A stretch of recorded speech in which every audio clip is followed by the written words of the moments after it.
கர்த்தருடைய பரிசுத்த நாமத்திற்கு மகிமை உண்டாகட்டும். மறுபடியுமாக இந்த நித்திய வெளிச்சம் டிவியின் மூலமாக உங்களை சந்திக்கிறதுல பெரும் மகிழ்ச்சி அடைகிறேன். நீங்கள் எல்லாரும் கர்த்தருக்குள்ளே மகிழ்ச்சியாக இருப்பீர்கள் என்பதை நான் விசுவாசிக்கிறேன். இந்த நாளிலேயும் நம் கர்த்தருடைய வார்த்தையை நம் தியானித்து நம்ம ஜெபம் பண்ண போகிறோம். இந்த நிகழ்ச்சி உங்களுக்கு ஆசீர்வாதமாக இருக்கும் என்பதில் எந்த சந்தேகமும் இல்லை. ஆமென். ஒரு சிறிய ஜெபம் செய்து ஆண்டுடைய வார்த்தையை நம்ம தியானிக்க போகிறோம். ஆண்டவர் நம்மை ஆசீர்வதிப்பாராக. ஆமென். தலைகளை தாழ்த்தி ஒரு நிமிடம் ஆமென் தேவ சமூகத்தில் ஜெபிப்போம். பரலோக தகப்பனே, இந்த ஆசீர்வதிக்கப்பட்டதான நேரத்திற்காய் ஸ்தோத்திரம்.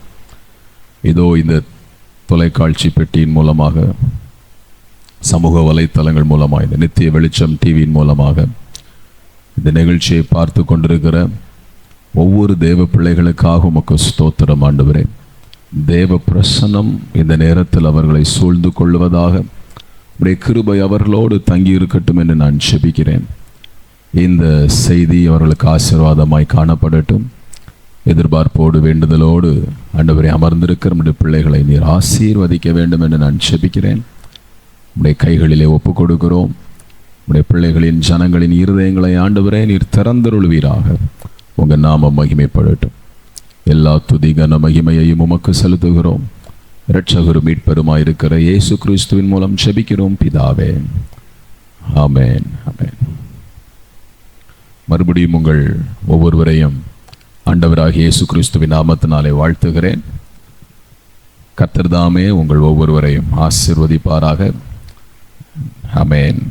தொடர்ந்து இந்த நிகழ்ச்சியை பார்த்து கொண்டு வருகிற உங்கள் ஒவ்வொருவரையும் கர்த்தர் ஆசீர்வதிக்கட்டும். ஆமென்.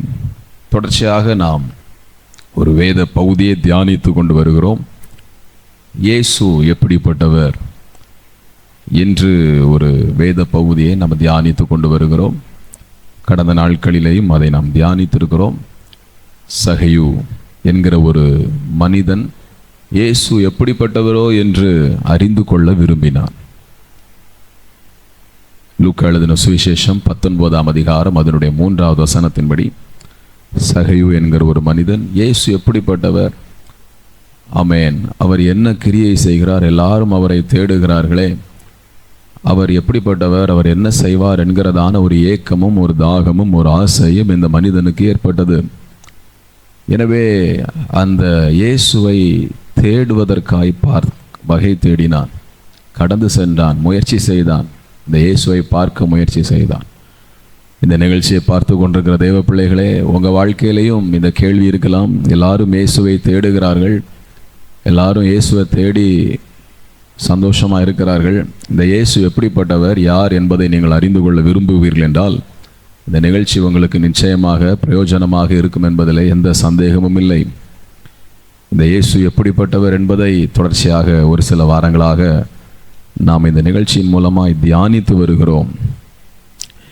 ஆமென். இயேசு எப்படிப்பட்டவர்? இயேசு அன்புள்ளவர், இயேசு மன்னிக்கிறவர் என்று தியானித்தோம்.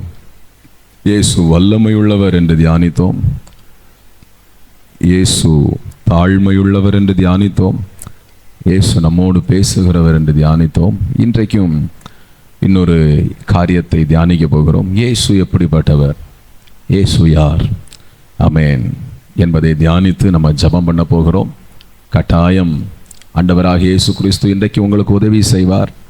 நம் இயேசு நல்லவர், நன்மை செய்கிறவர், பெரிய காரியங்களை செய்கிறவர், ஆமென், உங்களை நேசிக்கிறவர். ஆமென். இந்த நாளிலேயும் அவரை குறித்து ஒரே ஒரு காரியத்தை நாம் சிந்திக்க போகிறோம். ஆமென். எடுத்துக்கொள்ளலாமா? யோவான் எழுதின சுவிசேஷம் 10ஆம் அதிகாரம் அதனுடைய 11வது வசனம் இப்படி சொல்லுகிறது. நான் வாசிக்கிறேன், கவனியுங்கள். யோவான் எழுதின சுவிசேஷம் 10ஆம் அதிகாரம் அதனுடைய 11வது வசனத்தில் ஆண்டவராகிய இயேசு கிறிஸ்துவே தன்னை குறித்து ஒரு வார்த்தையை சொல்லுகிறார். நான் வாசிக்கிறேன், கவனியுங்கள். ஆமென். உங்கள் வீட்டில் வேதாகமம் இருக்கும் என்றால் எடுத்து வைத்துக் கொள்ளுங்கள். யோவான் எழுதின சுவிசேஷம் 10ஆம் அதிகாரம் என்னோடு சேர்ந்து நீங்களும் வாசிக்கலாம்.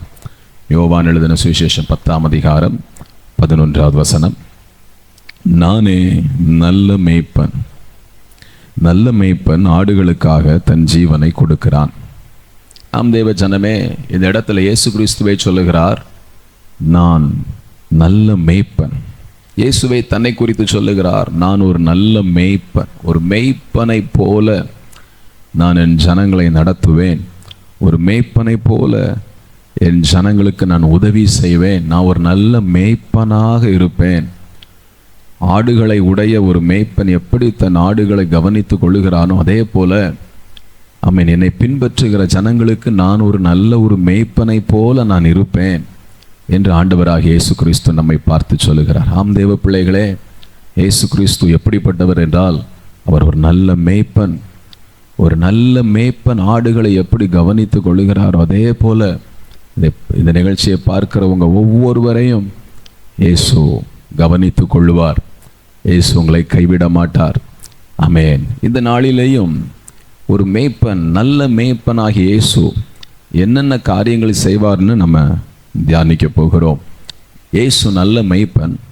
ஒரு நல்ல மேய்ப்பனாக இருந்தால் அவர் என்னென்ன காரியங்கள் செய்வார் என்று ஆமென் நாம் தியானிக்க போகிறோம். வேதம் சொல்லுகிறது. முதலாவது ஆமென் பார்க்கிறோம். அதே யோவான் எழுதின சுவிசேஷம் 10ஆம் அதிகாரம் 3வது வசனம் சொல்லுகிறது. யோவான் எழுதின சுவிசேஷம் 10ஆம் அதிகாரம் 3வது வசனம் சொல்லுகிறது. ஆமென். நம்முடைய நல்ல மேய்ப்பன் பெயர் சொல்லி அழைக்கிற தெய்வம். நம்முடைய பெயரை ஆமென், நம்முடைய பெயர் சொல்லி அவர் அழைக்கிற தெய்வம். நம்முடைய பெயரை அவர் அறிந்திருக்கிறார். நமக்குரிய எல்லாவற்றையும் இயேசு அறிந்திருக்கிறார். அவர் அறிந்திருக்கிற தெய்வம். ஒரு நல்ல மேய்ப்பன் தன் ஆடுகளின் நிலைமையை நன்றாய் அறிந்து கொள்ளுவார். அந்த ஆட்டினுடைய காரியங்களை அறிந்து கொள்ளுவார்.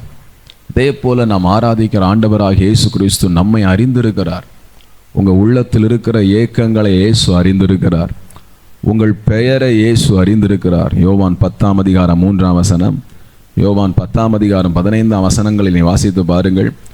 10ஆம் அதிகாரம் 3ஆம் வசனம் சொல்லுகிறது, உங்கள் பெயரை இயேசு அறிந்திருக்கிறார். உங்கள் பெயர் இயேசுவுக்கு தெரியும். ஆமென். அந்த சகையுவையினுடைய சம்பவத்தில் கூட சகையுவை பெயர் சொல்லி அழைத்தார். சகையுவே என்று பெயர் சொல்லி அழைத்தார். உங்கள் பெயர் இயேசுவுக்கு தெரியும். உங்கள் பெயரே இயேசுவுக்கு தெரியும்னா உங்கள் வாழ்க்கையில் இருக்கிற கஷ்டங்கள், பாடுகள், கண்ணீர்கள், வேதனைகள் எல்லாமே இயேசு அறிந்திருக்கிறார். அதைத்தான் 10ஆம் அதிகாரம் 15வது வசனத்தில் சொல்லப்பட்டிருக்கிறது. இயேசு தன் ஆடுகளை அறிந்திருக்கிறார். நம்மை குறித்து இந்த நிகழ்ச்சியை பார்க்குற உங்களை குறித்து இயேசுவுக்கு தெரியும். உங்கள் கஷ்டம் இயேசுவுக்கு தெரியும். உங்கள் வேதனை, உங்கள் மனதில் இருக்கிற துக்கம், உங்கள் உள்ளத்தில் இருக்கிற ஏக்கம், ஆமென், உங்கள் பாரம், உங்கள் விருப்பம், உங்கள் ஆசைகள் எல்லாமே இயேசு அறிந்திருக்கிறார். நீ கேட்கிற தேவ பிள்ளைகளே, நாம் ஆராதிக்கிற ஆண்டவர் உங்களை அறிந்து வைத்திருக்கிறபடினாலே அவர் உங்களுக்கு உதவி செய்ய வல்லமை உள்ளவராயிருக்கிறார். அவர் உங்கள் ஆசைகளை, விருப்பங்களை அறிந்திருக்கிறபடினாலே உங்கள் ஆசைகளையும் விருப்பங்களையும் அவருடைய சித்தத்தின்படியே நிறைவேற்றுவதற்கு அவர் வல்லமை உள்ளவராயிருக்கிறார். சங்கீதங்களின் புஸ்தகம் 20வது சங்கீதத்தில் எப்படி சொல்லுகிறது, அவர் உன் மன விருப்பத்தின்படி உனக்கு தந்தருளுவார். இதை கேட்டுக்கொண்டிருக்கிற தேவ பிள்ளைகளே, நம் ஆராதிக்கிற ஆண்டவர் நல்ல மேய்ப்பனாய் இருந்து உங்கள் ஏக்கங்கள், உங்கள் மன விருப்பங்கள் எல்லாவற்றையும் கர்த்தர் நிறைவேற்ற போகிறார். ஆமே, நிச்சயமாக. ஆமேன். அவர் உங்களுக்கு நல்ல மேய்ப்பனாயிருந்து ஸ்தோத்திரம், உங்கள் தேவைகளை, அதாவது உங்கள் ஏக்கங்களை அவர் நிறைவேற்றி அவர் நடத்துவார் என்று நம் ஆராதிக்கிற ஆண்டவராக இயேசு கிறிஸ்து வாக்கு கொடுக்கிறார். ஆமேன். இரண்டாவது, இயேசு ஆமேன் நல்ல மேய்ப்பனாயிருக்கிற இயேசு என்ன செய்வாராம்? வேதம் நமக்கு கற்றுக் கொடுக்கிறது. நல்ல மேய்ப்பனாயிருக்கிறவர் 10ஆம் அதிகாரம் 3வது வசனத்திலே மறுபடியுமாய் சொல்லப்பட்டிருக்கிறது. ஆமேன். அதனுடைய கடைசி பகுதியை நான் வாசிக்கிறேன், கவனிங்கள். அவன் தன்னுடைய ஆடுகளை பேர் சொல்லி கூப்பிட்டு அவைகளை வெளியே நடத்தி கொண்டு போகிறான். ஆடுகளை வெளியே நடத்தி கொண்டு போகிறார். நடத்துகிறவர். ஆடுகளை ஒவ்வொரு நாளும் நடத்துகிற ஒரு நல்ல மேய்ப்பன். ஆடுகளை நடத்துவதென்றால் ஆடுகளின் தேவைகளை அறிந்து செயல்படுத்துவது. இதை குறித்து சங்கீதக்காரனாகி தாவீது அழகாய் சொல்லுகிறார். சங்கீதம் 23ஆம் சங்கீதம், உங்களுக்கு எல்லாருக்கும் நல்ல தெரிந்ததான ஒரு சங்கீதம். 23ஆம் சங்கீதத்தில் அழகாக தாவீது ஆண்டவராகிய கர்த்தர் எப்படி தன்னை மேய்ப்பனாயிருந்து நடத்துகிறார் என்று சொல்லுகிறார். அதிலே கர்த்தர் என் மேய்ப்பனாய் இருக்கிறார், நான் தாழ்ச்சி அடையேன். அவர் என்னை புல்லுள்ள இடங்களில் மேய்த்து அமர்ந்த தண்ணீர்கள் அண்டையிலே என்னை கொண்டு போய் விடுகிறார் என்று இந்த மேய்ப்பன் எப்படி நடத்துகிறார் என்று இந்த சங்கீதம் முழுவதும் அழகாய் சொல்லப்பட்டிருக்கிறது. ஆம் தேவ பிள்ளைகளே, ஒரு ஆட்டிற்கு என்ன தேவை? அடிப்படையிலே ஒரு ஆட்டுக்குட்டிக்கு என்ன தேவை என்றால் புற்களும் தண்ணீரும் தான். நல்ல மேய்ப்பன் என்ன செய்கிறார்? அமர்ந்த தண்ணீர்கள் அண்டையில், தண்ணீர்கள் நிறைந்த இடத்தில் தண்ணீர்களை காண்பிக்க செல்லுகிறார். புற்கள் நிறைந்த இடத்திலே ஆடுகளை அதனுடைய பசியை போக்குவதற்காக, தாகத்தை தீர்ப்பதற்காக நல்ல மேய்ப்பன் எப்படி தன் ஆட்டுக்குட்டிகளை புற்கள் நிறைந்த இடத்துல, செழிப்பான இடத்துல கொண்டு போய் அவங்க அடிப்படை தேவைகளை சந்திக்கிறாரோ, அதே போல நாம் ஆராதிக்கிற ஆண்டவராக இயேசு கிறிஸ்து நல்ல மேய்ப்பன் உங்களை கரம் பிடித்து நடத்துவார். அவர் உங்களை கரம் பிடித்து நடத்துகிறதுனால உங்களுக்கு ஒரு குறைவும் வராது. நீங்கள் தாழ்ச்சி அடைய மாட்டீர்கள். தாழ்ச்சி அடைய மாட்டீர்கள் என்றால் நீங்கள் குறைவுபட மாட்டீர்கள் என்று பொருள். ஆம் தேவ பிள்ளைகளே, நல்ல மேய்ப்பன் உங்கள் கரத்தை பிடித்து நடத்த போகிறார். உங்களுக்கு தேவையான அடிப்படை தேவைகளை கர்த்தர் உங்களுக்கு சந்திப்பார். உண்ண உணவு, உடுக்க உடை, தங்க இருப்பிடத்தை ஆண்டவராக இயேசு கிறிஸ்து உங்களுக்கு தருவார். ஆமென். மத்தேயு எழுதின சுவிசேஷத்தில் வாசிக்கிறோம், நீங்கள் கவலைப்படாதிருங்கள், காட்டு புஷ்பங்களை கவனித்து பாருங்கள் என்று வாசிக்கிறோம். கர்த்தர் நம்மை உடுத்துவிக்கிற தெய்வம். ஆமென். கர்த்தர் நம்மை போஷிப்பிக்கிற தெய்வம். பறவைகளை கவனித்து பாருங்கள், அவைகளை போஷிக்கிறவர் உங்களையும் போஷிப்பார். நம் தேவ பிள்ளைகள் அடிப்படை தேவைகளாகிய உண்ண உணவு, உடுக்க உடை, தங்க இருப்பிடம் போன்ற அடிப்படை தேவைகளை ஆண்டவர் நிச்சயமாக உங்களுக்கு சந்திப்பார். நிறைவான பலனை கர்த்தர் உங்களுக்கு கொடுப்பார். இதில் எந்த குறைவும் உங்களுக்கு வராது என்று இயேசுவின் நாமத்தினாலே உங்களுக்கு நான் அறிவிக்கிறேன். தேவ பிள்ளைகளே, உங்கள் வாழ்க்கையில் இன்றைக்கு இயேசு இன்றிலிருந்து அவர் உங்கள் கரத்தை பிடிக்கட்டும். அவர் உங்கள் கரத்தை பிடிப்பதற்கு நீங்கள் இடம் கொடுங்கள். நிச்சயமாக நாம் ஆராதிக்கிற ஆண்டவராக இயேசு கிறிஸ்து உங்களுக்கு நல்ல ஒரு மேய்ப்பனாய் இருப்பார் என்பதில் எந்த சந்தேகமும் இல்லை. இவருடைய கரத்தை பிடித்து கொள்ளுங்கள். நிச்சயமாக தேவ பிள்ளைகளே, இந்த ஆண்டவர் உங்களுக்கு ஒரு நன்மையும் குறைவுபடுவதற்கு விடவே மாட்டார்.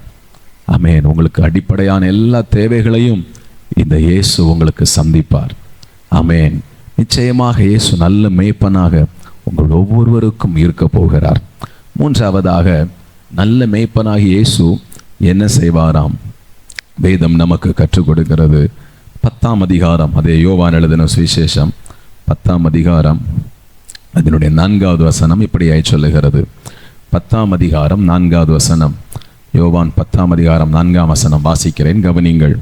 அவன் தன்னுடைய ஆடுகளை வெளியே விட்ட பின்பு அவைகளுக்கு முன்பாக நடந்து போகிறான். ஆடுகள் அவன் சத்தத்தை அறிந்திருக்கிறபடினால் அவனுக்கு பின் செல்லுகிறது என்று வாசிக்கிறோம். அவன் தன்னுடைய ஆடுகளை வெளியே விட்ட பின்பு அவைகளுக்கு முன்பாக நடந்து போகிறான். ஆண்டவராகிய இயேசு கிறிஸ்து நல்ல மேய்ப்பனாய் இருக்கிற இயேசு கிறிஸ்து என்ன செய்கிறாராம்? நமக்கு முன்பதாக நடந்து போகிறவர்.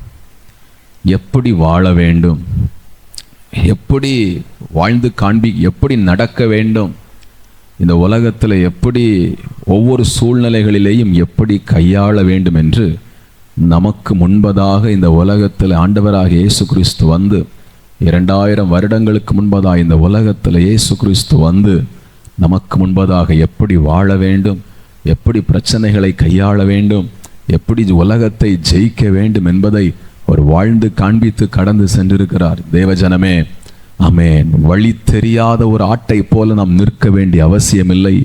நமக்கு முன்பதாக இயேசு கிறிஸ்து முன்பதாய் நடந்து சென்று வழி காண்பித்திருக்கிறார். அவர் மாதிரியை வைத்து போயிருக்கிறார். இப்படித்தான் நடக்கணும்னு வழியை ஏற்படுத்தி வைத்து கொண்டு போயிருக்கிறார்.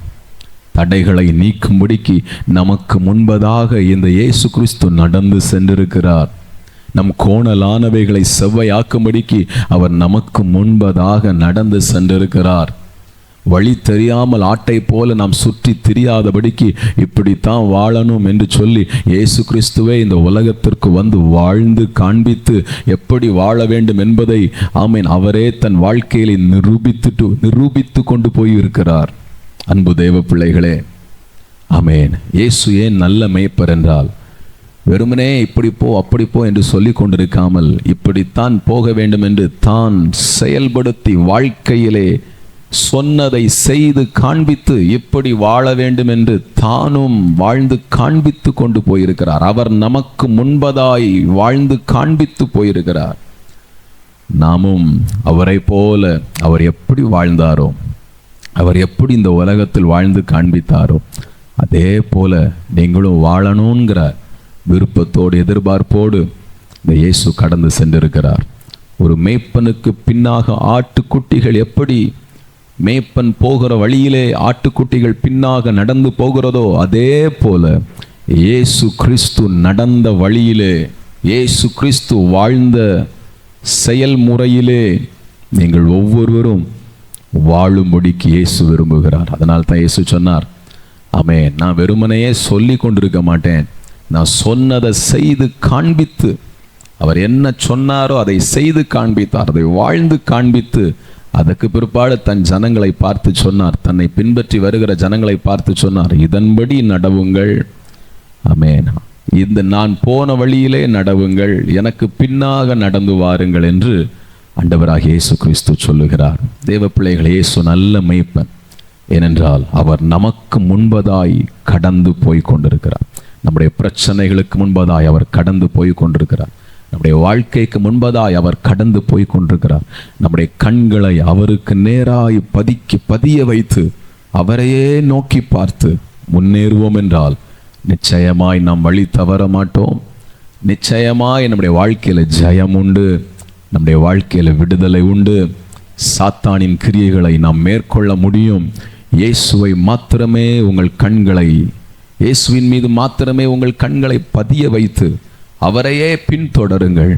நிச்சயமாய் ஆண்டவராகிய இயேசு கிறிஸ்து உங்களை நடத்துவார், உங்களை பலப்படுத்துவார், வெளிச்சமாய் இயேசு இருப்பார் என்பதில் எந்த மாற்று கருத்தும் இல்லை. இயேசு நல்ல மேய்ப்பன். ஏனென்றால் அவர் சொல்லி கொண்டிருக்கிறவர் அல்ல, செய்து காண்பித்தவர். நமக்கு முன்பதாய் இப்படித்தான் நடக்க வேண்டும் என்பது வாழ்ந்து காண்பித்திருக்கிறார். கேட்கிற தேவ ஜனமே, இந்த இயேசு நல்ல மேய்ப்பன். மறுபடியுமாய் இயேசு நல்ல மேய்ப்பன். ஏனென்று சொன்னால் 10ஆம் அதிகாரம் 15வது வசனத்தில் இயேசு கிறிஸ்துவை சொல்லியிருக்கிறார். ஆமென். இதை நான் ஏற்கனவே இந்த நிகழ்ச்சியிலே நான் பதிவிட்டிருக்கிறேன். இதற்கு முந்தைய நிகழ்ச்சிகளிலே நான் ஏற்கனவே இதை பதிவிட்டிருக்கிறேன். மறுபடியும் நான் அதை தியானிக்க போகிறோம். 10ஆம் அதிகாரம் யோவான் எழுதின சுவிசேஷம் 15வது வசனத்தில் இயேசு சொல்லுகிறார், நான் நல்ல மேய்ப்பன். ஏனென்றால் ஆமென், நான் அந்த இடத்துல அந்த வசனம் சொல்லுகிறது, ஆடுகளுக்காக என் ஜீவனையே நான் கொடுக்கிறேன். இயேசு ஏன் நல்ல மேய்ப்பன்? ஏன் நல்ல மேய்ப்பன் என்றால் ஆடுகளுக்காக தன் ஜீவனையே கொடுக்கிறார். நல்ல மேய்ப்பன் ஆடுகளுக்காக ஜீவனையே கொடுக்கிறவர். அதாவது ஒரு ஆபத்து வந்ததென்றால், ஆடுகளுக்கு ஒரு பிரச்சனை வந்துச்சுன்னா ஆடுகளை பாதியில் விட்டுட்டு போகாம, ஆடுகளுக்கு ஒரு பிரச்சனை வந்துச்சுன்னா ஆடுகளுக்காக ஜீவனையே கொடுக்க வேண்டியது வந்தாலும் எதிரிகளின் இடத்துல போராடி ஆடுகளை பாதுகாப்பது தான் ஒரு நல்ல மேய்ப்பனுக்கு அழகு. ஆமென். பழைய ஏற்பாட்டிலே ஒரு சம்பவம் நமக்கு தெரியும், ஒருவேளை உங்களுக்கு தெரியும் என்று நான் நம்புகிறேன். ஒரு முறை மேய்ப்பனாகிய தாவீது அவருடைய பிரதான தொழில் ஆடுகளை மேய்ப்பது. அரசனாவதற்கு முன்பதாக அவருடைய பிரதான தொழில் ஆடுகளை மேய்ப்பது. ஒரு முறை ஆடுகளை மேய்த்து கொண்டிருக்கும் பொழுது ஆட்டுக்குட்டிகளை பட்சிப்பதற்காக, சாப்பிடுவதற்காக அந்த பகுதியிலே ஒரு சிங்கம் வந்து விட்டது. இன்னொரு முறை ஆடுகளை மேய்த்து கொண்டிருக்கும் பொழுது கரடி வந்து விட்டது. ஆடுகளை சாப்பிடுவதற்காக இந்த விலங்குகள் போராடினதாம். அப்பொழுது தாவீது என்ன செய்தாராம், சிங்கம் வருகிறதே, கரடி வருகிறதே என்று சொல்லி விட்டு பயந்து, ஆட்டுக்குட்டிகளை விட்டு பயந்து ஓடி போகாமல், செத்தாலும் பரவாயில்லை, என் ஆட்டுக்குட்டிகளை நான் பாதுகாக்கணும் என்று ஒரு துணிந்த முயற்சியோடு ஆட்டுக்குட்டிகளுக்காக அந்த சிங்கத்தோடு போராடினார், அந்த கரடியோடு போராடினார். முடிவு என்ன? ஆமென். சிங்கத்தையும் கரடிகளையும் கிழித்து போட்டார், ஜெயம் பெற்றார், கொன்று போட்டார். சிங்கத்தோடு கரடியோடு போராடி சிங்கத்தையும் கரடியையும் வீழ்த்தி தன் ஆட்டுக்குட்டிகளை பாதுகாத்தார். அதே போலதான் ஆண்டவராகிய இயேசு கிறிஸ்து தன் ஆடுகளுக்கு விரோதமாக ஒரு பிரச்சனை வருகிறதென்றால், போராட்டம் வருகிறதென்றால், கண்ணீர் வருகிறதென்றால், கஷ்டம் வருகிறதென்றால், பிசாசு வருகிறதென்றால், ஆட்டுக்குட்டிகளை விட்டு பாதியில் ஓடுகிற தெய்வம் அல்ல. ஆட்டுக்குட்டிகளுக்காக தன் சொந்த ஜீவனை கொடுத்து தன் இரத்தத்தை சிந்த இடம் கொடுக்கிறவர் இயேசு கிறிஸ்து. எதிரியை கண்டு, ஓநாயை கண்டு ஓடுகிறவர் அல்ல. ஆமென். ஆடுகளுக்காக தன் ஜீவனை கொடுக்க வேண்டியது இருந்தாலும் ஜீவனை கொடுத்து ஆடுகளை பாதுகாக்கிறவர். அதனால தான் இயேசு நல்ல மேய்ப்பன். இந்த நாளிலே என்னை கேட்கிற தேவ பிள்ளைகளே, உங்க வாழ்க்கையில் ஒரு பிரச்சனை இருக்குதா, போராட்டம் இருக்குதா, கஷ்டம் இருக்குதா, கவலைப்படாதீங்க. இயேசு நல்ல மேய்ப்பனா இருந்து ஆபத்து காலத்துல உங்க கூடவே இருந்து உங்களுக்கு துணையாக இருப்பார். ஆபத்து காலத்தில் உங்களை விட்டுட்டு ஓடுகிற தெய்வத்தை நாம் தேடவில்லை. இயேசு நல்ல ஒரு மேய்ப்பனை போல ஆபத்து வரும் பொழுது உங்களுக்கு கூடவே இருப்பார், உங்களுக்கு துணையா இருப்பார், உங்களுக்கு சமீபமா இருப்பார். நொறுங்குண்ட இருதயம் உள்ளவர்களுக்கு இயேசு சமீபமா இருக்கிறார். ஆபத்து காலத்தில் அவர் துணையா இருக்கிறார். உண்மையாய் கூப்பிடும் பொழுது சமீபமா இருக்கிறார். நீ கேட்கிற தேவ பிள்ளைகளே, ஆண்டவராக இயேசு கிறிஸ்து உங்களுக்கு துணையா இருப்பார். இந்த நிகழ்ச்சியை பார்த்து கொண்டிருக்கிற உங்க வாழ்க்கையில எவ்வளவு பெரிய போராட்டம் என்றாலும், கஷ்டம் என்றாலும், இயேசு உங்க கூட இருக்கிறார். இதை நீங்கள் விசுவாசியுங்கள். இயேசு உங்களுக்கு துணையா இருக்கிறார். எனக்கு யாருமே இல்லையே, என்னை யாரும் புரிந்து கொள்ளவில்லையே, என்னுடைய இருதயம் யாருக்கு தெரியும், என் கஷ்டம் யாருக்கு புரியும் என்று கலங்கி கொண்டிருக்கிறீர்களோ, புலம்பிக் கொண்டிருக்கிறீர்களோ, யாராவது எனக்கு துணையா இருக்க மாட்டீங்களான்னு நினைக்கிறீங்களோ, இயேசு உங்களுக்கு துணையா இருப்பார். இயேசு இன்றைக்கும் ஜீவனோடு இருக்கிறார். அந்த இயேசு உங்களுக்கு உதவி செய்வார். அந்த இயேசு இந்த இக்கட்டான நேரத்தில் உங்களுக்கு துணையாளராய் நிச்சயம் இருப்பார். ஏனென்றால் இயேசு நல்ல மேய்ப்பன். ஓநாய் வருகிறதை கண்டு ஓடி போகிறவர் அல்ல. ஓநாய் வருகிற நேரத்திலையும் ஆடுகளை பாதுகாக்கிறவர். இயேசு இதற்காக இரத்தம் சிந்தி இருக்கிறார். அந்த இயேசு நமக்காக இரத்தம் சிந்தினதை விசுவாசியுங்கள்.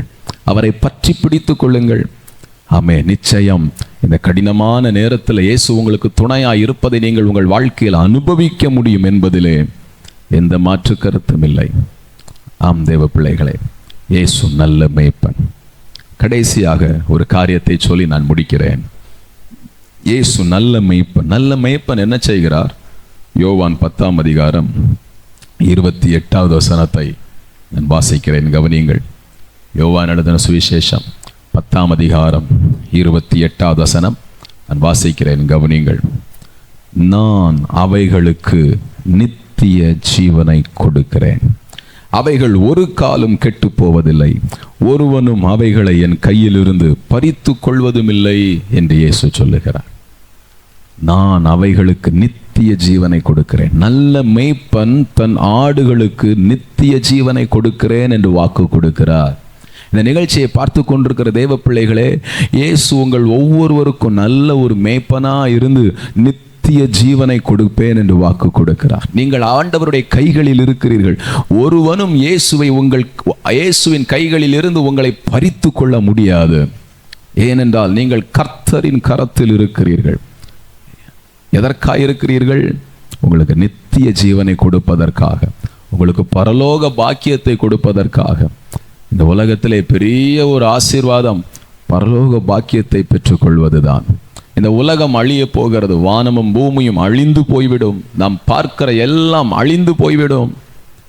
ஆமென். ஆனால் பரலோக ராஜ்யத்திற்கு என்று தான் கர்த்தர் நம்மை அழைத்திருக்கிறார். இந்த உலகத்திற்கு வேண்டிய நன்மைகள், அற்புதங்களை இயேசு செய்வார். ஆனால் இதைவிட மேலான ஒரு காரியம் பரலோக ராஜ்யத்திற்கு செல்வது.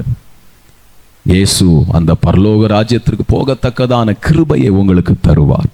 இந்த நிகழ்ச்சியை பார்த்து கொண்டிருக்கிற தேவ பிள்ளைகளே, இந்த நித்திய வெளிச்சம் டிவியை பார்த்து கொண்டிருக்கிற தேவ பிள்ளைகளே, உங்கள் ஒவ்வொருவருக்கும் ஆண்டவராகிய இயேசு கிறிஸ்து இந்த பரலோக ராஜ்யத்தை பரிசாக தரப்போகிறார். ஏனென்றால் அவர் நல்ல மேய்ப்பனாய் இருக்கிறார். ஆமென். அவர் உங்களை ஆசீர்வதிக்க போகிறார். ஆம் தேவ பிள்ளைகளே, இயேசு எப்படிப்பட்டவர்? அவர் நல்ல மேய்ப்பன். ஆமென். நான் தியானித்ததை ஒரு முறை கூட நான் ஞாபகப்படுத்துகிறேன். நல்ல மேய்ப்பன் என்ன செய்வார்? முதலாவது நான் சொன்னேன், அவர் உங்களை அறிந்திருக்கிறார். உங்கள் தேவைகளை அறிந்திருக்கிறார். உங்களை பெயர் சொல்லி கூப்பிடுவார். உங்களை அறிந்திருக்கிறார். உங்கள் வேதனைகள், கஷ்டங்களை அவர் அறிந்திருக்கிறார். இரண்டாவது, உங்களிடத்தில் நான் பேசின காரியம், அவர் உங்களை நடத்துவார். உங்களை ஒவ்வொரு நாளும் நடத்துவார். கர்த்தர் நித்தமும் உங்களை நடத்துவார். அமர்ந்த தண்ணீரண்டை நடத்துவார். புல்லுள்ள இடங்களில் நடத்துவார். உங்கள் அடிப்படை தேவைகளை சந்திப்பார். மூன்றாவது சொன்னேன், ஆமேன், அவரே உங்களுக்கு முன்பாதாய் நடந்து செல்லுவார். ஆமேன், அவர் ஏற்கனவே நடந்து போயிருக்கிறார். நான்காவது நான் சொன்னேன், அவர் நமக்காக ஜீவனையே கொடுப்பார். ஐந்தாவது சொன்னேன், அவர் நமக்காக நித்திய ஜீவனை தருவார். ஆம் தேவ பிள்ளைகளே, நாம் ஆராதிக்கிற இயேசு உங்கள் ஒவ்வொருவருக்கும் நல்ல மேய்ப்பனாய் இருப்பாராக. இயேசு எனக்கு நல்ல மேய்ப்பனை போல இருக்கணும்னு நினைக்கிறீங்களா? என் தேவையை சந்திக்கணும்னு நினைக்கிறீங்களா? இயேசுவை நான் நல்ல மேய்ப்பனாக கொள்ளணும், இயேசுவை நான் நல்ல ஒரு மேய்ப்பனை போல நான் நடத்தணும்னு நீங்கள் விரும்புகிறீங்களா? நீங்கள் செய்ய வேண்டியதெல்லாம் கண்களை மூடி, இயேசுவே நான் உம்மை ஒரு மேய்ப்பனாக ஏற்றுக்கொள்கிறேன் என்று இயேசுவை மனதில் நினைத்து சொல்லுங்கள். இயேசு உங்களுக்காய் இரத்தம் சிந்தினதை நம்புங்கள். இயேசு உங்கள் கரத்தை பிடிப்பார்.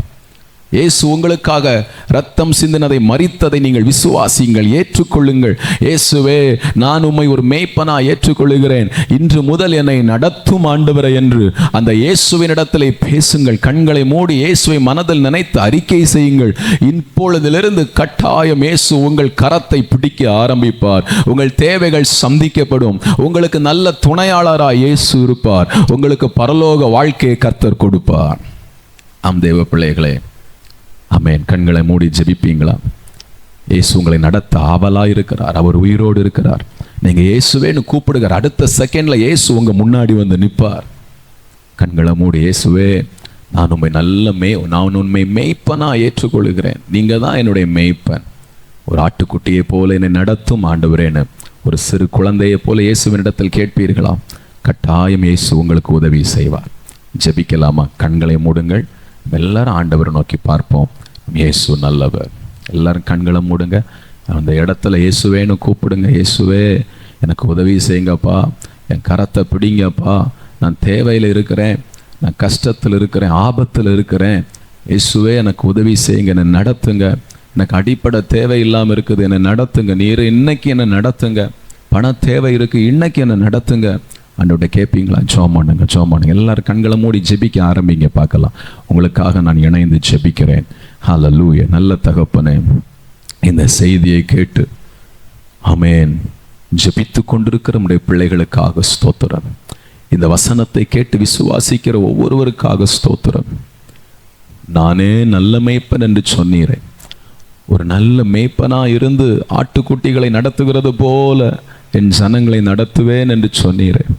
ஏதோ வாஞ்சையோடு, எதிர்பார்ப்போடு, விசுவாசத்தோடு இந்த செய்தியை கேட்டுக்கொண்டிருக்கிற நம்முடைய பிள்ளைகளை கர்த்தர் ஆசீர்வதிக்க வேண்டும் என்று நான் ஜெபிக்கிறேன். கர்த்தாவே, நம்முடைய பிள்ளைகளை ஆசீர்வதித்தருளும். இந்த காலை வேளையில் எதிர்பார்ப்போடு, வேண்டுதலோடு வந்திருக்கிற நம்முடைய பிள்ளைகளை தொடும்படிக்கு ஜெபிக்கிறோம். தொடுவீராக. கண்ணீர் துடைக்கப்படுவதாக, கவலைகள் மாறுவதாக, விண்ணப்பங்களின் சத்தங்கள் கேட்கப்படுவதாக. அடிப்படை தேவை கூட இல்லாமல் இருக்கிற நம்முடைய பிள்ளைகளை கண்ணோக்கி பார்த்தருளும் ஆண்டவரே. இப்பொழுதிலிருந்து என் தேவனாய கர்த்தர் பரத்திலிருந்து ஆண்டவரை ஒத்தாசை அளிக்கும் பர்வதமாய் வெளிப்படும் வேண்டும் என்று ஜெபிக்கிறோம். பண தேவைகள் சந்திக்கப்படட்டும், பொருள் தேவைகள் சந்திக்கப்படட்டும், கண்ணீர் துடைக்கப்படட்டும். எந்தெந்த காரியத்திற்காக இப்பொழுது வேண்டிக் கொள்கிறார்களோ அந்தந்த காரியத்தில் கர்த்தருடைய வல்லமை இறங்கட்டும். கரம் பிடித்து நடத்தும்படிக்கு ஜெபிக்கிறோம். ஆபத்தில் இருக்கிற ஒவ்வொருவருக்கும் துணையாளராக இருப்பீராக. வேதனையிலே இருக்கிறவர்களுக்கு விடுதலை தருவீராக. எதிர்பார்ப்புகளும் ஏக்கங்களும் நிறைவேறட்டும் இயேசுவின் நாமத்தில். தகப்பனே, பார்க்கிற ஒவ்வொருவருக்கும் உடைய பரலோக ராஜ்யத்தை கொடுக்கணும்னு நான் ஜெபிக்கிறேன். உங்கள் கைகளிலே ஒப்பு கொடுக்கிறேன். ஆசீர்வதித்து நடத்தும், ஆளுகை செய்யும். தேவ கிருபையும் தேவ பிரசன்னமும் உடைய பிள்ளைகளை காத்து கொள்ளட்டும். ஆசீர்வதியும். எல்லா துதிகன மகிமையும் செலுத்துகிறோம். இயேசு கிறிஸ்துவின் மூலம் ஜெபிக்கிறோம் பிதாவே. ஆமென். ஆம் தேவ பிள்ளைகளே, நிச்சயமா இயேசு உங்களுக்கு நல்ல மேய்ப்பனாய் இருப்பார் என்பதில் எந்த சந்தேகம் இல்லை. தொடர்ந்து ஜெபியுங்கள். நாங்களும் உங்களுக்காய் ஜெபிக்கிறோம். கர்த்தர் உங்களை ஆசீர்வதிப்பாராக. ஆமென்.